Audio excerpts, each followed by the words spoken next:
Welcome everybody, my name is Michael Kuber, and today we're discussing Bitcoin ATMs, so stay tuned. Let's roll the intro.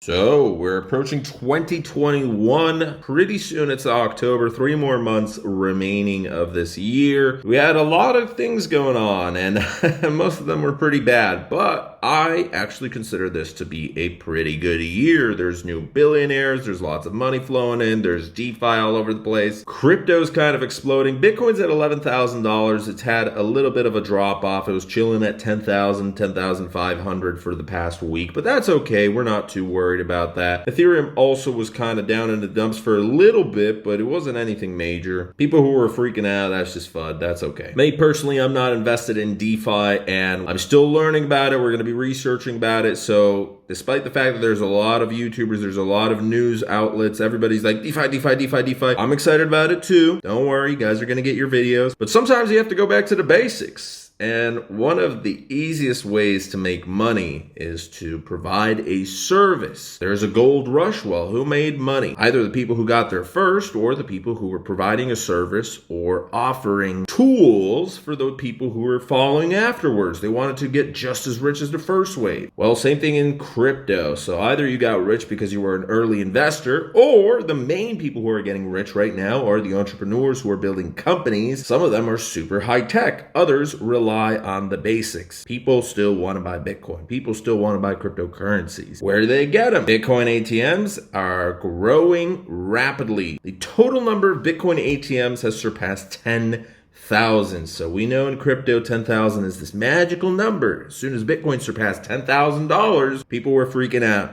For the Europeans, 10,000 euros, woo!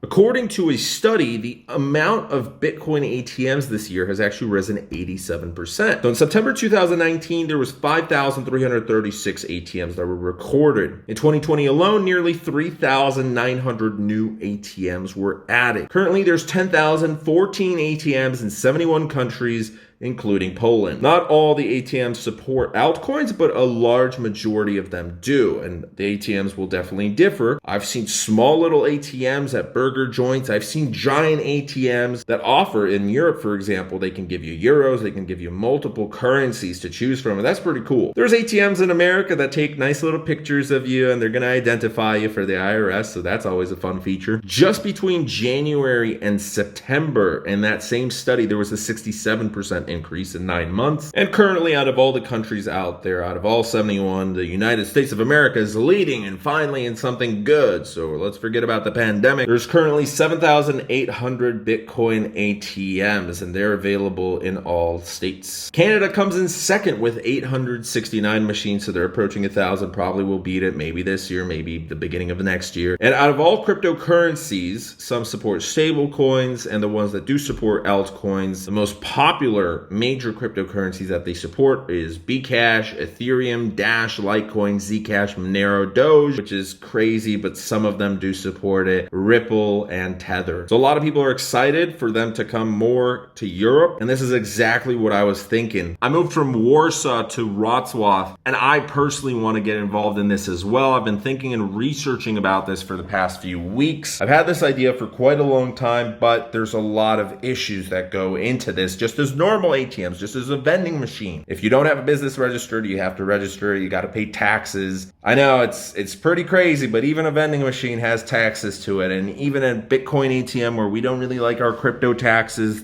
they're going to tax you. But the biggest cost of them all is the licensing, if there is a license that's needed. Not all countries and not all regions allow this because it is a financial instrument, of course. And apart from that, the number one biggest cost is the rent, or if you do own the place that you are actually putting the ATMs in, there's still going to be fees around that. But most people will be either renting the machines or will be renting the places that their machines are going to be placed in, or there's also a third option, they're going to be renting both. So there's actually been a lot of companies that have been creating these Bitcoin ATMs, and they have been white labeling them for other companies or investors. Some people are getting anywhere from 1 to 10, maybe if it's a bulk discount, if they're placing 50 around the whole state or around the country, it would make a little bit more sense. But there's only a few major companies that are really producing these Bitcoin ATMs, and there's various models of paying for it. So you can pay out front, and it's going to be a few $1,000s, depends on what you get. Some have better monitors, some are really small. Like I said, some don't support altcoins. Some need security features, and if you don't have security features, well, what happens? It's like a normal ATM. What happens if there's thieves that want to get inside of it? How are you going to make sure that the money's secure? How much money is going to be inside? I've seen, and personally I've also participated, and I've used a lot of Bitcoin ATMs here in Poland where buying and selling in the same day has surpassed over $1,000. Now, a country like Poland, $1,000 is 4 times, 5 times worth more in terms of purchasing power and all of that than in America.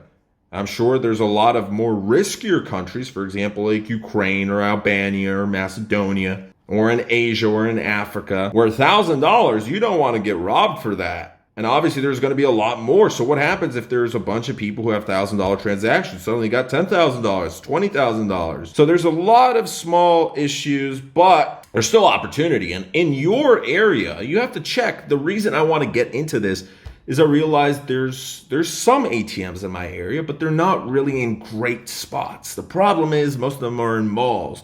And malls shut down on specific days and almost every Sunday of the year so far, at least in Poland. And Europe's kind of transitioning into this weird thing. Americans don't get it, and we don't really like it. I hate it, where business is shut down on Sunday, so you can't really do anything on Sunday. So if you want to buy crypto, you have to find something that's outside of the mall. Now, there's going to be people who are like, well, I don't really care for ATMs. I mean, who needs to use them? You can just buy everything online. Yeah, but there's always the clients who would prefer to remain anonymous. So, and not everyone's a criminal. That's only a small percentage. A lot of people just don't want to pay taxes. I mean, a lot of people don't just want to reveal their identity. Oh, and guys, by the way, if you are a user of an ATM, there's 2 things you should keep in mind. 1, always make sure you are in a safe place, or you have a way to protect yourself, because if you're taking out a lot of money, maybe someone's patrolling that ATM, and they're not going to rob the ATM, but they might rob you if they see a lot of money in your hand. And the second thing is, if you're making a lot of transactions through the same ATMs who are owned by the same individual or company, maybe it's a good idea to contact that company, and maybe you're going to get a better discount. Thanks everyone for watching today's video. If you enjoyed it, leave your opinion down in the comment section below. Let me know what you thought of this, and see you guys in the next video. So please hit that like button, subscribe, and share, and bye.